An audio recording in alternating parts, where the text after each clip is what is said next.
Hi, I'm Mr. Pullman, and today we're going over the Radial arm saw, the key features about it, and how to use it safely.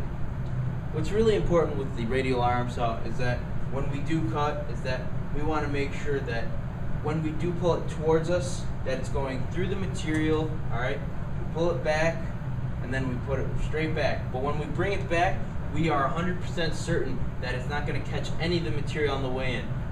Even sometimes you may turn it off once you've gotten it all the way out. Depending on the project and what your teacher wants, we should follow those guidelines. We've got the table right here. This is where the material rests, and that is actually pushed along the fence using our left hand. Even if you're a lefty, I'm sorry, it's just the way it is. I write left-handed, so I can sort of understand if you're not easy with the situation, but we use our left hand. We'll take the material right here and we'll push it along the fence. For the most part, we want to keep our left hand right around this area.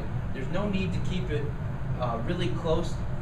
We'll actually keep it around 6 inches away from the blade. Alright, we've got the lower guard, we've got the upper guard, and then it even tells us the blade rotation, which is towards us.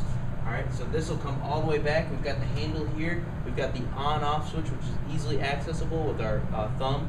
And we can actually just go forward and back with it. And then we've got an anti-kickback device, which is these little talon looking things right here, and that prevents any of the material being bounded up into the blade and being tossed around essentially.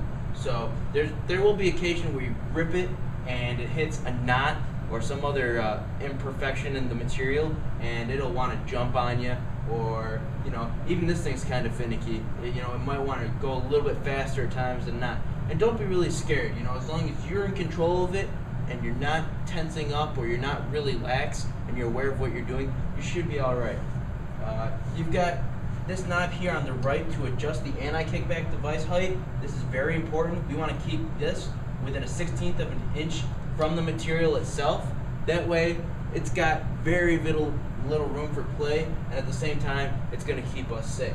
We've got other adjusting tools, but for the most part, these are just the key parts that you need to focus on and how to use them safely.